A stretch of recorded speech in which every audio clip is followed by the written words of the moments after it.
കുടുംബ പ്രാർത്ഥനയ്ക്ക് പ്രത്യേക ഒരു സ്ട്രക്ചർ ഇല്ല എങ്കിൽ തന്നെ എന്തെല്ലാം പ്രാർത്ഥനയിൽ ഉൾപ്പെടുത്താം എന്ന് നമ്മൾ ചിന്തിക്കുന്നത് നല്ലതായിരിക്കും.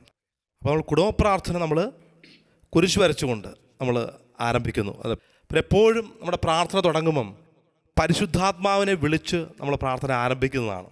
ഈശോ വാഗ്ദാനം ചെയ്തിട്ടുണ്ട് പരിശുദ്ധാത്മാവിനെ, എന്നേക്കും നിങ്ങളുടെ കൂടെ വസിക്കുവാൻ ഒരു സഹായകനെ ഞാൻ നിങ്ങൾക്ക് നൽകുമെന്നാണ് കർത്താവ്. അപ്പം പരിശുദ്ധാത്മാവിനെ നല്ലൊരു പാട്ട് പാടിക്കൊണ്ട് കുടുംബ പ്രാർത്ഥന ആരംഭിക്കുന്നത് നല്ലതാണ്. അപ്പം ആ ഒരു പാട്ട് പാടുമ്പോൾ നമ്മുടെ ഉള്ളിൽ ഉണ്ടാകേണ്ട ഒരു ചിന്ത, പരിശുദ്ധാത്മാവെ എന്നിൽ നിറയണമേ, എൻ്റെ മക്കളിൽ നിറയണമേ, ഞങ്ങളുടെ ജീവിത ക്ലേശങ്ങളിൽ നിറയണമേ, ജീവിത വ്യാപാരങ്ങളിൽ നിറയണമേ, കുഞ്ഞുങ്ങളുടെ പഠനങ്ങളിൽ നിറയണമേ. അങ്ങനെ പരിശുദ്ധാത്മാവിനെ ജീവിതത്തിൻ്റെ എല്ലാ അവസ്ഥകളിലേക്കും ക്ഷണിച്ചുകൊണ്ട് പരിശുദ്ധാത്മാവിൻ്റെ ഒരു പാട്ടോടുകൂടി നമുക്ക് പ്രാർത്ഥന ആരംഭിക്കാം. അതിനുശേഷം ഒരു 5 മിനിറ്റെങ്കിലും ഈശോയ്ക്ക് നന്ദി പറയാൻ വേണ്ടി നമ്മൾ എടുക്കണം. പലപ്പോഴും നമ്മൾ മറന്നു പോകുന്നൊരു കാര്യമാണ് ഈശോയ്ക്ക് നന്ദി പറയാനായിട്ട്. എന്തുമാത്രം അനുഗ്രഹങ്ങളാണ് ദൈവം നമ്മുടെ ജീവിതത്തിൽ ചൊരിഞ്ഞിട്ടുള്ളത്, പ്രത്യേകിച്ച് ആ ഒരു ദിവസം ചൊരിഞ്ഞ അനുഗ്രഹങ്ങൾ. അങ്ങനെ നമ്മുടെ കുഞ്ഞുങ്ങളും നന്ദി പറയാനായിട്ട് പഠിക്കുന്നത് അങ്ങനെയാണ്. ഞങ്ങളുടെ ആരോഗ്യത്തെ ഓർത്ത് നന്ദി പറയുന്നു, കുഞ്ഞുങ്ങളുടെ പഠിക്കുവാനുള്ള കഴിവ് കൊടുത്തതിന് നന്ദി പറയുന്നു, ജോലി മേഖലയിൽ അനുഗ്രഹിക്കുന്നത് നന്ദി പറയുന്നു. അങ്ങനെ എല്ലാത്തിനും നന്ദി പറയാനായിട്ട് ഞാനൊരു ചെറിയൊരു കഥ ഓർക്കുകയാണ്.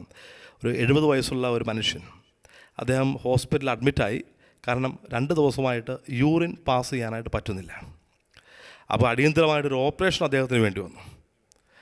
അപ്പം ഓപ്പറേഷനൊക്കെ കഴിഞ്ഞു, ഒരാഴ്ച കഴിഞ്ഞ് പുള്ളി വിശ്രമമെല്ലാം കഴിഞ്ഞു ഡിസ്ചാർജ് ആകുന്ന ദിവസം അദ്ദേഹത്തിന് ബില്ല് കിട്ടി. ഹോസ്പിറ്റലിൽ നിന്ന് 20,000 രൂപയുടെ ബില്ല്. ഈ ബില്ല് കയ്യിൽ കിട്ടിയപ്പോൾ ഈ മനുഷ്യൻ കരയാൻ തുടങ്ങി. അപ്പം അടുത്തുണ്ടായിരുന്ന നേഴ്സസൊക്കെ അവരെ ആശ്വസിപ്പിച്ചു, എന്തെങ്കിലും സാമ്പത്തിക ബുദ്ധിമുട്ടുണ്ടോ, ഞങ്ങൾ മാനേജ്മെൻറ്റിനോട് സംസാരിക്കാം. അപ്പോൾ ഈ മനുഷ്യൻ പറഞ്ഞു, ഒരിക്കലുമല്ല, കഴിഞ്ഞ 70 വർഷമായിട്ട് ഞാൻ യൂറിൻ പാസ് ചെയ്യുന്നുണ്ട്, എൻ്റെ ദൈവം 1 രൂപ പോലും എന്നെ ചാർജ് ചെയ്തിട്ടില്ല. പക്ഷെ വെറും ഒരു 2 ദിവസം എനിക്കൊരു ബുദ്ധിമുട്ടുണ്ടായപ്പം ഞാൻ 20,000 രൂപ മുടക്കേണ്ടി വന്നു.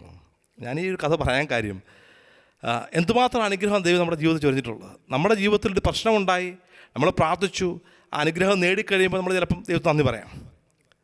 പക്ഷെ എത്രയോ പേര് നമുക്ക് ദൈവം നൽകിയ അനുഗ്രഹങ്ങൾ, എൻ്റെ ആരോഗ്യത്തെ ഓർത്ത് നന്ദി പറയുന്നു, അല്ലേ, എനിക്ക് സമ്പത്തിനെ ഓർത്ത് നന്ദി പറയുന്നു, എൻ്റെ മക്കളെ ഓർത്ത് നന്ദി പറയുന്നു, മക്കൾക്ക് നല്ല കഴിവുകൾ കൊടുത്തിട്ട് നന്ദി പറയുന്നു, കുടുംബത്തിൽ നൽകിയ സ്നേഹത്തിന് നന്ദി പറയുന്നു. അങ്ങനെ കൊച്ചു കൊച്ചു വാക്കുകളിൽ ഒരു 5 മിനിറ്റെങ്കിലും ഈശോയ്ക്ക് നന്ദി പറയാനും കൂടെ നമ്മൾ അങ്ങനെ കുടുംബ പ്രാർത്ഥന ആരംഭിക്കുകയാണെങ്കിൽ വളരെ അർത്ഥവത്തായി തീരുമെന്നാണ്.